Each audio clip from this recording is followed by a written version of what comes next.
ओम नमः शिवाय। शिव जी सदा सहाय। ओम नमः शिवाय। गुरु जी सदा सहाय। जय गुरु जी। शुक्राना गुरु जी।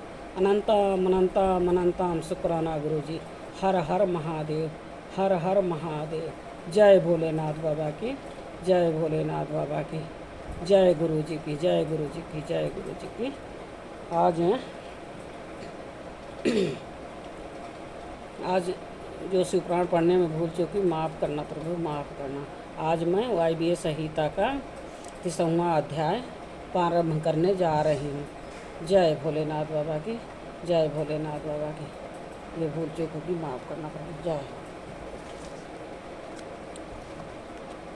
औरणन पूजा की विस्तृत विधि तथा उक्त विधि से पूजन की महिमा का वर्णन। उपमन्यु कहते हैं, यदुनंदन पहले शिवा और शिव के दाएं और बाएं भाग में कर्मांशः गणेश और कार्तिकेय का गंध आदि 5 उपचारों द्वारा पूजन करें। फिर इन सबके चारों ओर ईशान से लेकर सदोपजात पर्यंत 5 ब्रह्म मूर्तियों का शक्ति सहित कर्मांश पूजन करें। ये प्रथम आवरण में किया जाने वाला पूजन है। उसी प्रकार उसी आवरण में हृदय आदि 6 अंगों तथा शिव और शिवा अग्निकोण से लेकर पूर्व दिशा पर्यंत 8 दिशाओं में कर्मांश पूजन करें। वही वामा आदि शक्तियों के साथ वाम आदि 8 रुद्रों की पूर्वादि दिशाओं में कर्मांश पूजा करें। यह पूजन वैकल्पिक है। यदुनंदन, ये मैंने तुमसे प्रथम आवरण का वर्णन किया है। अब प्रेम पूर्वक दूसरे आवरण का वर्णन किया जाता है। श्रद्धा पूर्वक सुनो।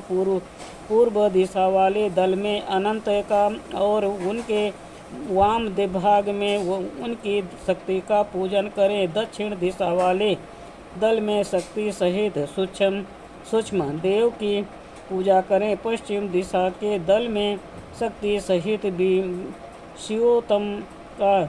उत्तर दिशा वाले दल में शक्ति युक्त एक नेत्र का। ईशान कोण वाले दल में एक रुद्र और उनकी शक्ति का। अग्निकोण वाले दल में त्रिमूर्ति और उनकी शक्ति का। नैऋत्य कोण के दल में श्रीकंठ और उनकी शक्ति का तथा वायव्य कोण वाले दल में शक्ति सहित शिखंडिस का पूजन करें। समस्त चक्रवर्तियों की भी द्वितीय आवरण में ही पूजा करनी चाहिए।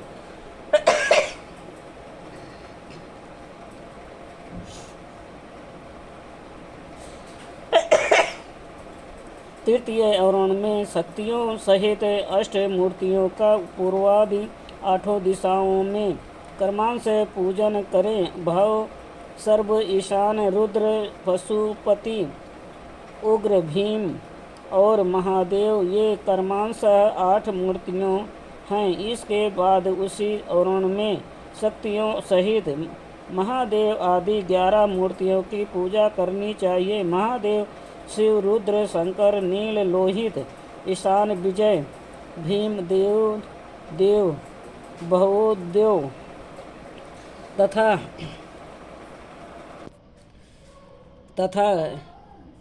कपर्दीस या कपालीस, ये 11 मूर्तियां हैं।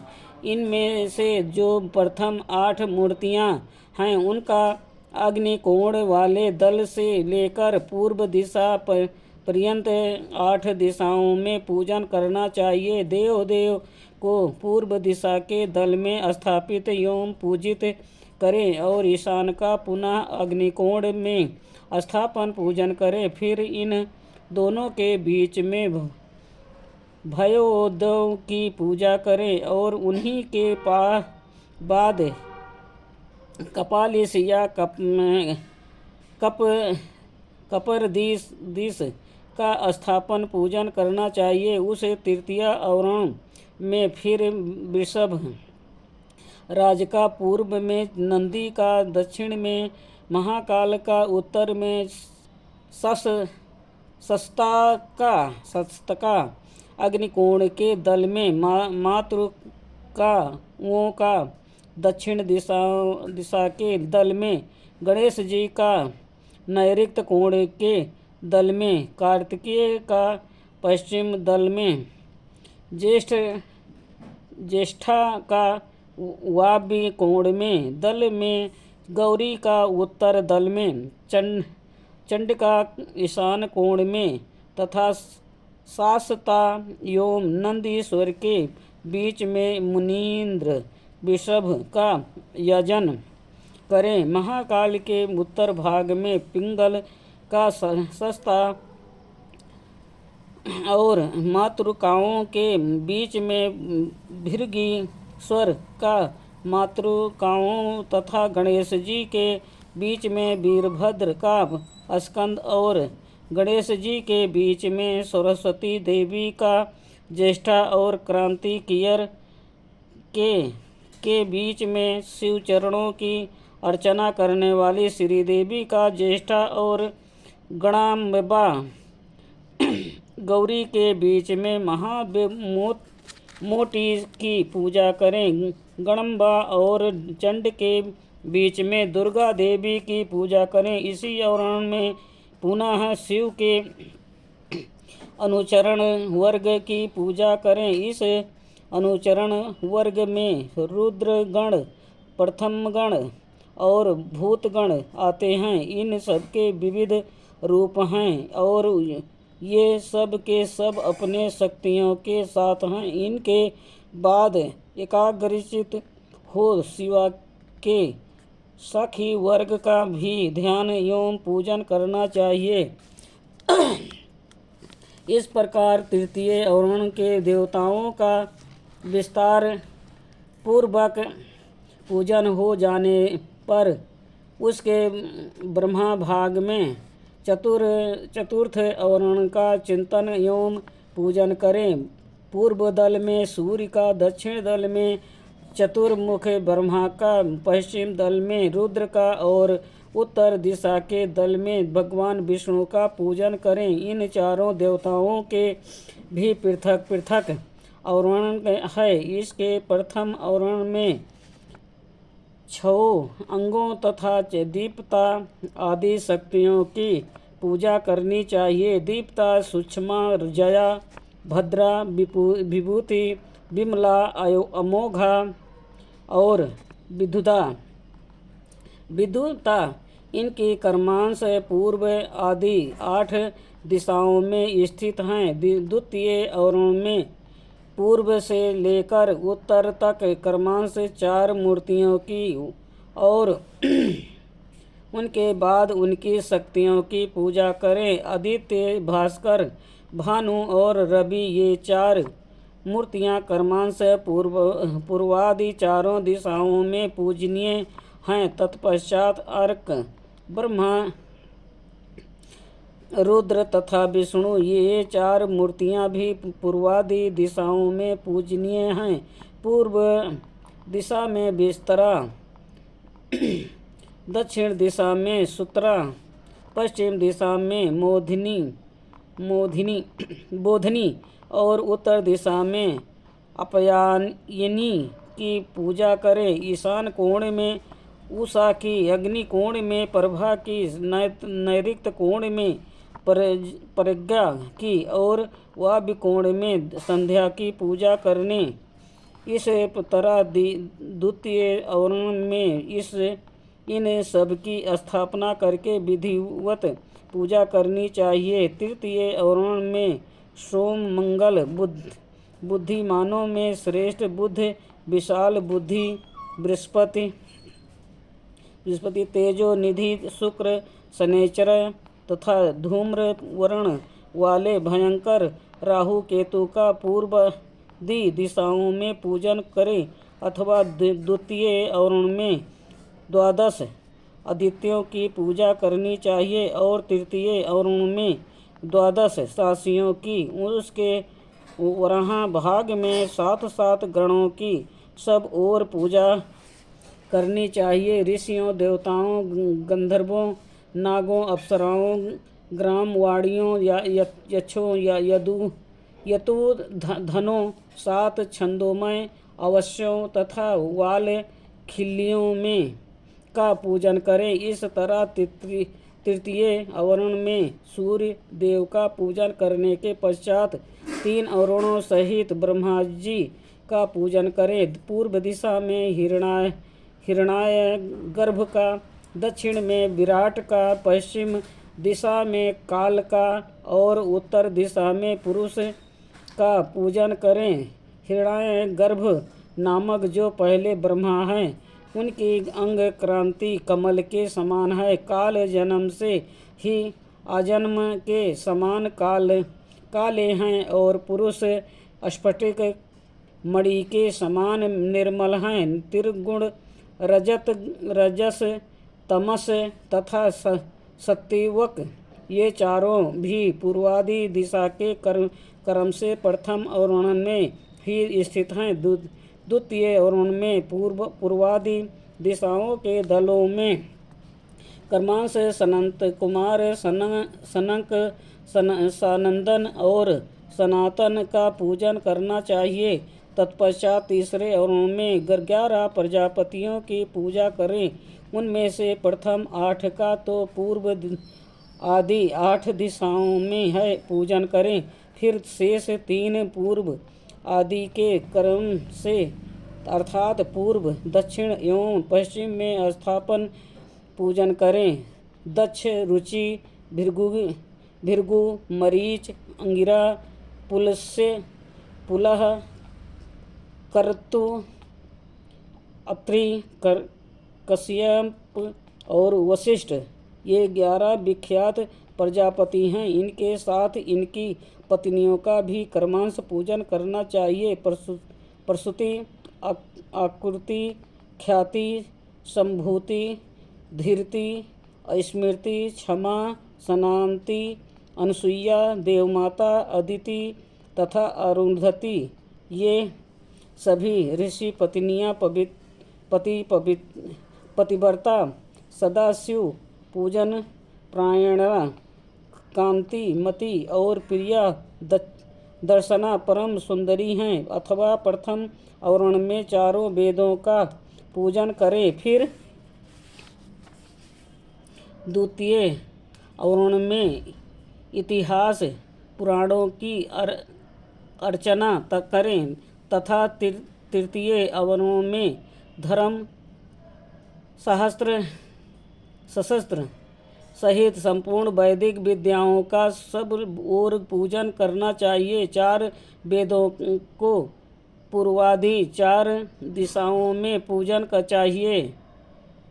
अन्य ग्रंथों को अपने रुचि के अनुसार 8 या 4 भागों में बांटकर सब ओर उनकी पूजा करनी चाहिए। इस प्रकार दक्षिण में 3 अवरणों से युक्त ब्रह्मा जी की पूजा करके पश्चिम में अवरण सहित रुद्र का पूजन करें। ईशान आदि 5 ब्रह्म और हृदय आदि 6 अंगों को रुद्रदेव का प्रथम अवरण कहा गया है।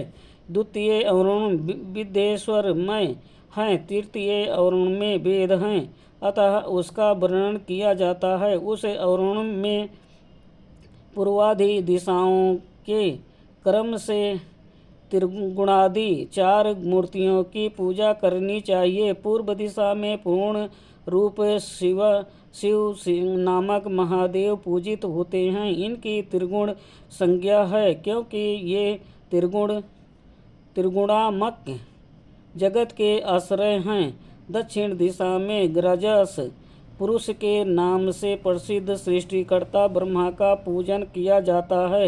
ये भाव कहलाते हैं। पश्चिम दिशा में तमस पुरुष अग्नि की पूजा की जाती है। इन्हीं को संहार कारिहर कहा गया है।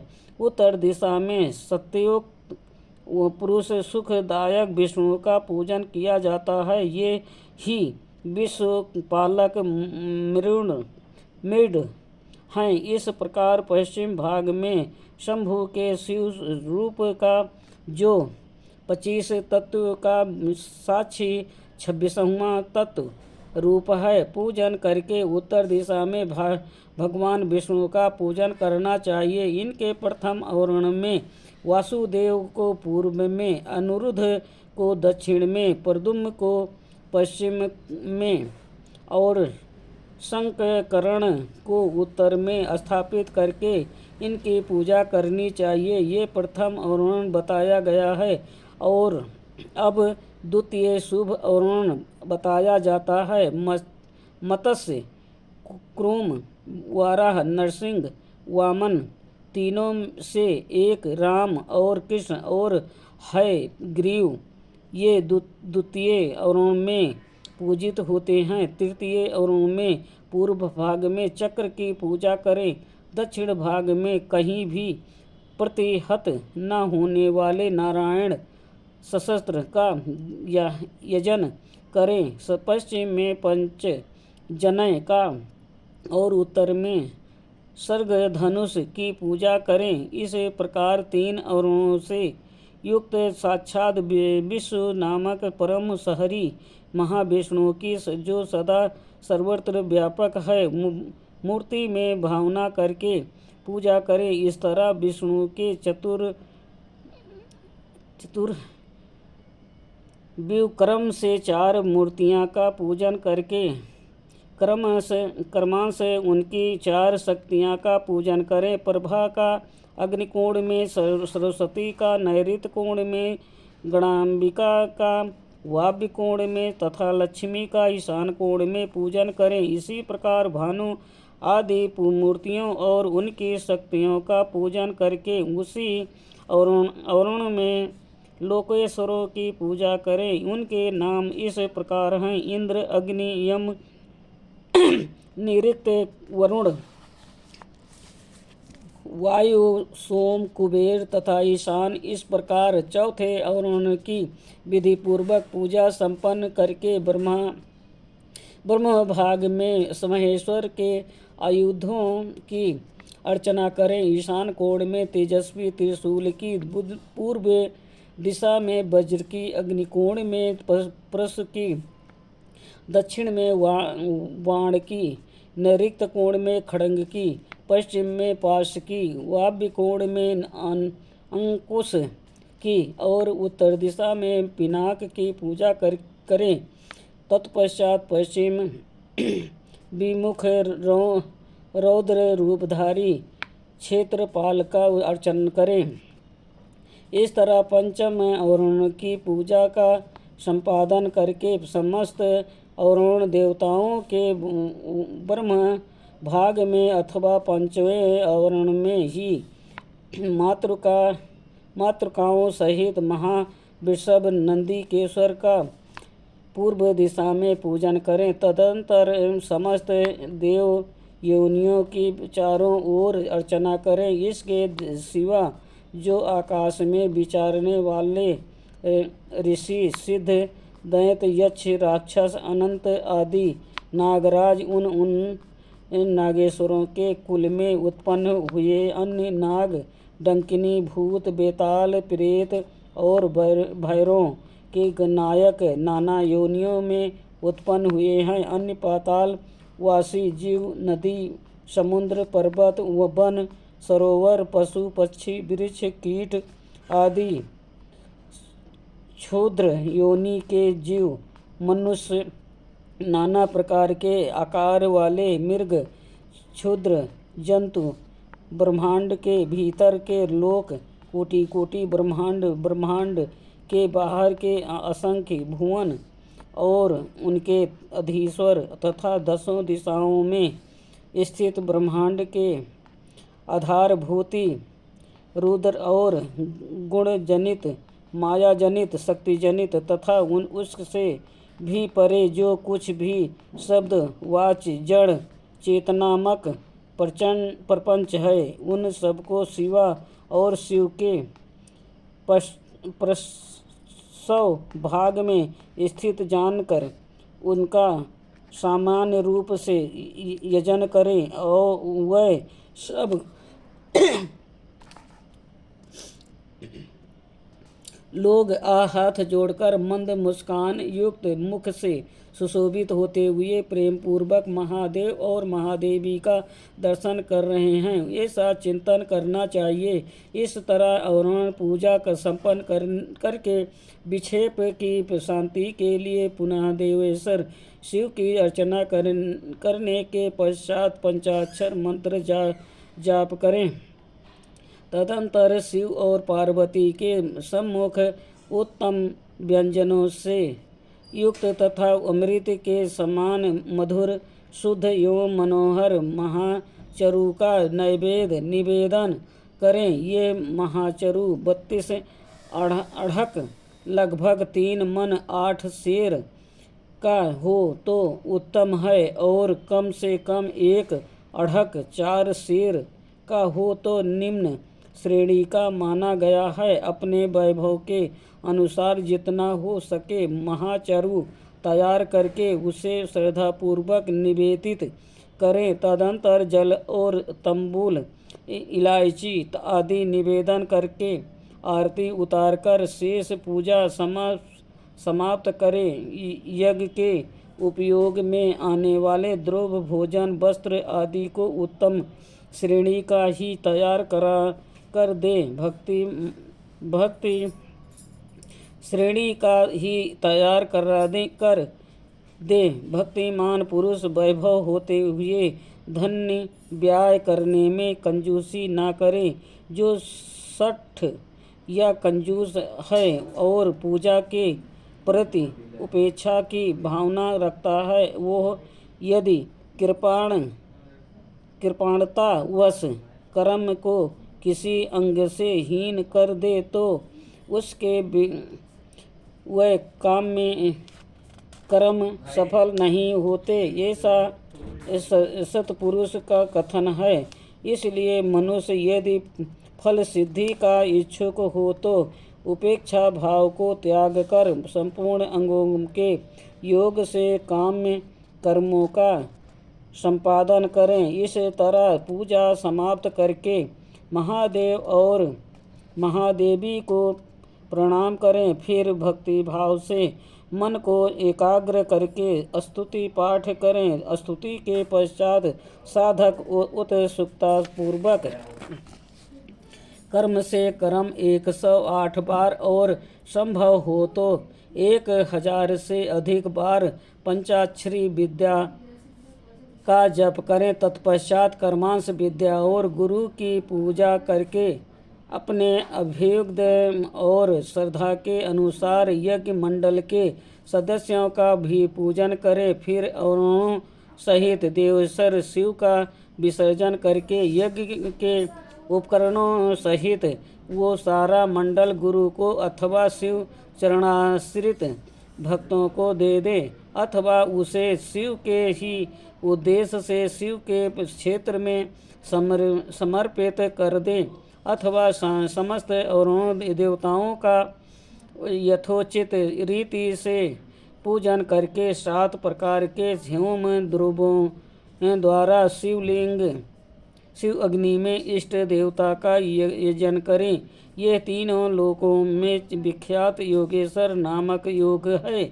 इससे बढ़कर कोई योग त्रिभुवन में कहीं नहीं है। संसार में कोई ऐसी वस्तु नहीं है जो इससे साध्य ना हो। इस लोक में मिलने वाला कोई फल हो या न परलोक में इसके द्वारा सब सुलभ है। यह इसका फल नहीं है तो ऐसा कोई नियंत्रण नहीं किया जा सकता, क्योंकि संपूर्ण श्रेय रूप साध्य का ये श्रेष्ठ साधन है। यह निश्चित रूप से कहा जा सकता है कि पुरुष जो कुछ फल चाहता है वो सब चिंतामणि के समान इससे प्राप्त हो सकता है। तथापि किसी क्षुद्र फल से उद्देश्य से इसका प्रयोग नहीं करना चाहिए, क्योंकि किसी महान से लघु फल की इच्छा करने वाला पुरुष स्वयं लघुपतर हो जाता है। महादेव जी के उद्देश्य से महान या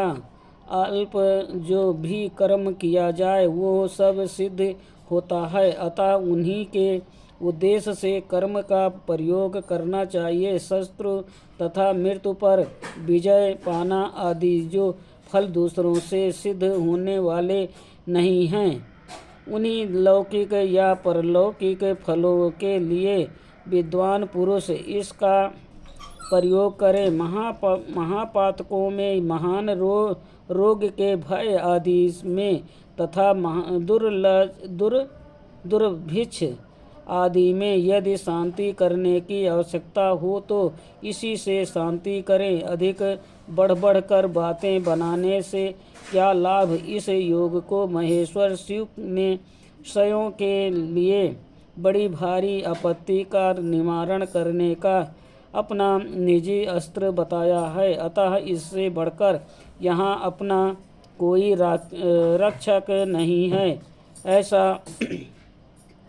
ऐसा समझकर इस कर्म का प्रयोग करने वाला पुरुष शुभ फल का भागी होता है। जो प्रतिदिन पवित्र एवं एकाग्रचित होकर स्तोत्र मात्र का पाठ करता है, वो भी अभिष्ट प्रयोजन का अष्टमास फल का पा लेता है। जो अर्थ का अनुसाधन करते हुए पूर्णिमा, अष्टमी अथवा चतुर्दशी को उपवास पूर्वक स्तोत्र का पाठ करता है, उसे आधा अभिष्ट फल प्राप्त हो जाता है। जो अर्थ का अनुसाधन करते हुए लगातार 1 मास तक स्तोत्र का पाठ करता है और पूर्णिमा, अष्टमी एवं चतुर्दशी को व्रत रखता है, वो संपूर्ण अभिष्ट फल का भागी होता है।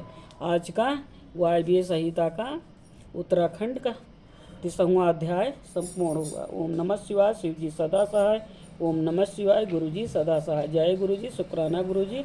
अनंतम अनंतम अनंतम शुक्राना गुरु जी। जो शिवपुराण पढ़ने में भूल चूक हुई भी माफ़ करना प्रभु, माफ़ करना। जय गुरु जी।